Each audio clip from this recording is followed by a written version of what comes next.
All right, so here's a case where you just need to know a formula, right? They're asking for the mean of these things. I don't care if they're marmots. It doesn't matter. It's not about that, right? So we're just given five kind of hard to read numbers, but 5 numbers, and we need to find the average. So just remember, the average or mean is the sum of the numbers over the number of numbers, right? So there's lots of ways to memorize that formula. I'm fine with them all as long as something is memorized.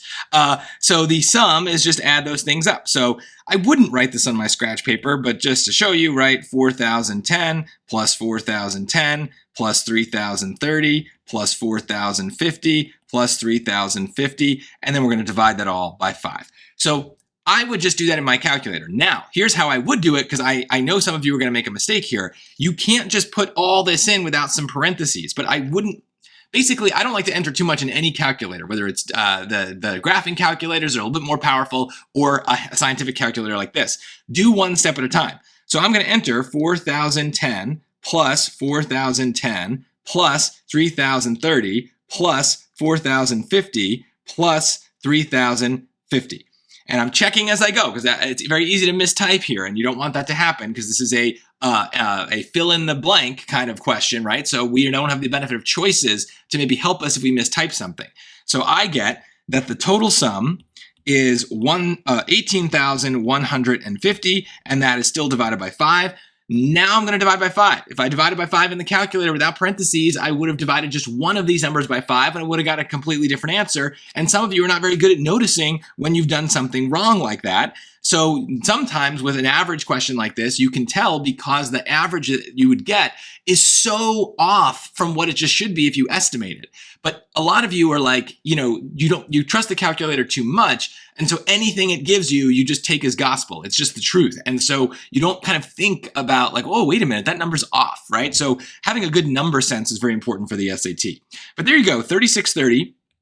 That is the answer. So you can enter that just like that. But I do want to show you, you can use Desmos here if you want. I don't think it's very efficient. I mean, you still have to type everything. I prefer the buttons, but you could do it if you want. So you have to type mean, or it should be in the functions if you scroll right there, statistics mean. So either way is going to work.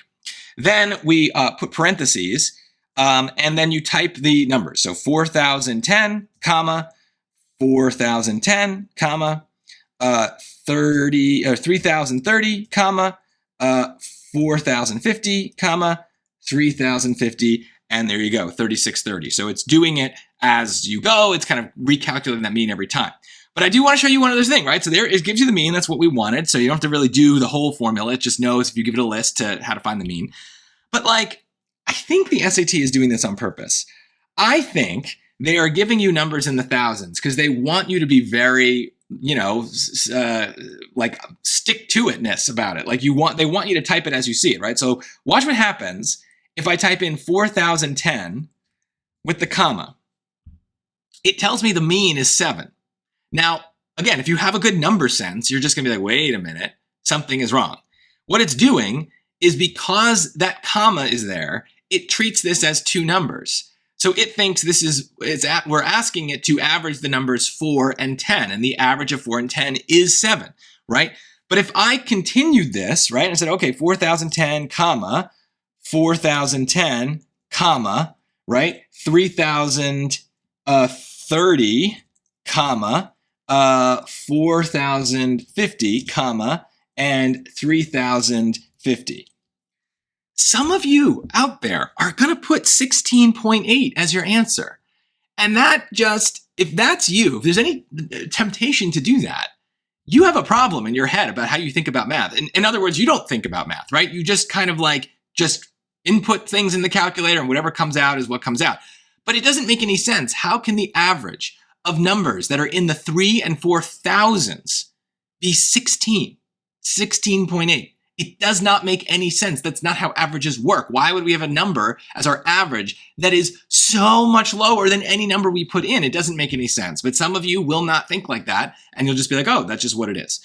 But the lesson learned here, I guess, is don't put commas 4 numbers in Desmos. It doesn't know what to do with that. It doesn't read it the way we do as kind of a thousands place separator. So instead, we just type it as is. And that's what it does on line 1. And the commas then were used to separate the items in the list, not the values within each number. So I don't know, maybe I'm making a big deal out of nothing, but I've seen people do stuff like this and it drives me nuts because it's so preventable. Hopefully, if you want to use Desmos, you at least know how to use it. But again, just bring a calculator if you can. That's the best way to go.